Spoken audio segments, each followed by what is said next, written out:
Let's take a look at who some of the first rock and rollers were in this first period of rock and roll, 1955 through 1959, when these first rock and rollers begin to cross over from R&B onto the pop charts. The first one I think that we should talk about is Bill Haley and the Comets, and we'll come back to him in just a minute, but we've talked a lot about how important Rock Around the Clock was as a record. Shake, Rattle, and Roll is something that he had done the year before, and so we should really sort of tip our hats at Bill Haley as really being the first one to really sort of get this rock and roll thing going in 1955. But there are some other important early entries here. Let's turn our attention, for example, to Fats Domino. Fats Domino coming out of New Orleans, appearing on the Imperial label, which was the label was in Los Angeles, but all the recording was done in New Orleans by a fellow by the name of Dave Bartholomew, who's a famous New Orleans musician. Fats Domino was an interesting kind of an entertainer for these years. Fats Domino, an African-American guy who was maybe a little overweight, very, very friendly, sort of cheerful demeanor, and in no way would white audiences think that Fats Domino was threatening or menacing in any kind of way. And I'm not saying they would have any reason for that. These are all kind of racial or racist kind of views at the time. But for a black entertainer to succeed in a white audience, with a white audience, there are probably some features there that can help that happen. And Fats Domino was a very kind of friendly guy. His music had a kind of easygoing 12/8 compound time, deep-a-da, deep-a-da, deep-a-da, deep-a-da, deep-a-da, deep-a-da, deep-a-da kind of feel, a kind of a laid-back New Orleans kind of sound.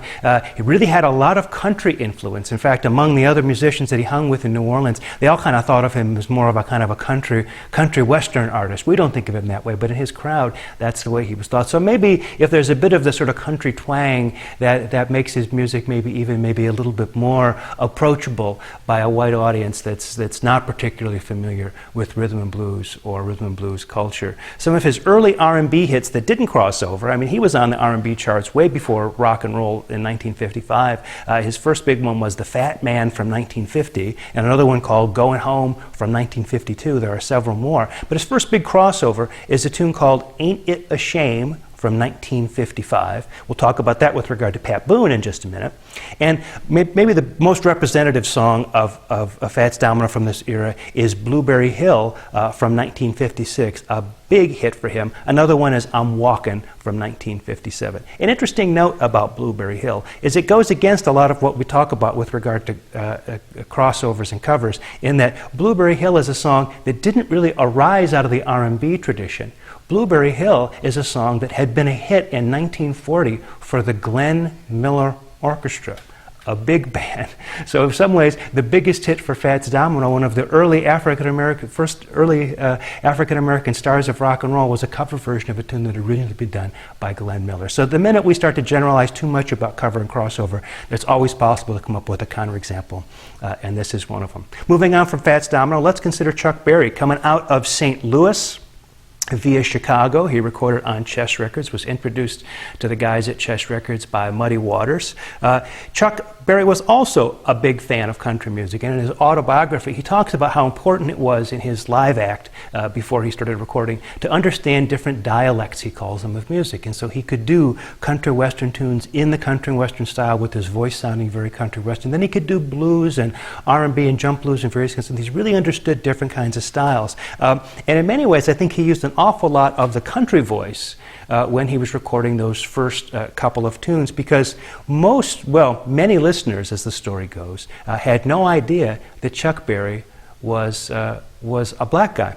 They thought he was white, and there are actually sort of some television clips from the day where you can see where he comes out and there's a studio audience there, and maybe I'm imagining it, but they pan over the studio audience and it seems like a lot of those, the audience is almost entirely white.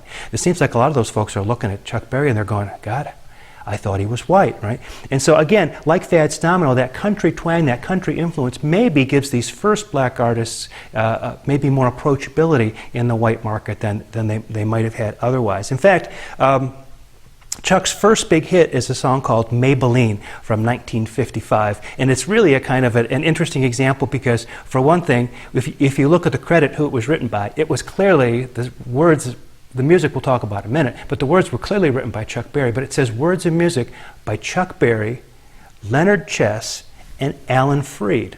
Well, why should that be? What could Alan Freed have possibly had to do with the writing of Maybelline, or even Leonard Chess for that matter? Well, Leonard Chess owned publishing, and Alan Freed was cut in on a piece of the publishing, which meant that every time Alan Freed played that record, if it became a hit, it would be money coming back to Alan Freed. And so these kinds of publishing deals were made all the time as a way of cutting somebody in on the publishing of a tune so that they would have an incentive to play the tune and make it into a hit. And that's exactly what happens with Maybelline. Interestingly, the song Maybelline actually goes back to a fiddle tune called Ida Red that had been originally recorded by people like Roy Acuff and Bob Wills and his Texas Playboys. In fact, he was going to do it as Ida Red because he did it as part of his country western kind of set, but they said, no, if you do it as Ida Red, it's in the public domain. That's a traditional song. You won't get any publishing on it. Let's just do the same tune the way you usually do it, but let's just change the lyrics, because if you change the lyrics, you can call it a different song and we can copyright it. Then you get some publishing and I'll get some publishing, and Leonard Chess gets some publishing and Alan Freed gets some publishing. So that's what they do. How did he come up with Maybelline? Well, Chuck Berry would never give you a straight answer on that, and I think one of his funniest responses to that was it was the name of a cow in a children's book he read when he was a kid. But the story goes, at least coming from Leonard Chess, that it came directly from a makeup, the box of a makeup kit there, because Chuck Berry had been a cosmetician in St. Louis, and so Maybelline, of course, a famous brand of cosmetics there. So right there inside that tune, you begin to see an awful lot going on there. If you listen to the lyrics and think about the metaphors very closely, it's almost itself a kind of a hokum blues, although the metaphors are so thickly veiled that you really can't tell that there could be any kind of sexual content. But I'll leave it to you to check it out and see if you think that that's an accurate description or not. One thing about Chuck Berry is he saw what was happening with these crossovers, and he decided his lyrics would be written so that they didn't need to be fixed. In other words, he would write them so that they were directly appealing to a teenage audience, so nobody would have to change anything. And maybe his records then there wouldn't be the necessity for his records to be covered by somebody else, and he could get the money and the fame that came with it. And in fact, he did. School Day, 1957. Rock and Roll Music, 1957. Sweet Little 16, 1958. Johnny Be Good, 1958. All of those became big hits for Chuck Berry, and a lot more. Is a very, very important songwriter, Chuck Berry, writing all his own songs at a time when most performers didn't write their own songs, along with Buddy Holly, one of the most important ones of this generation.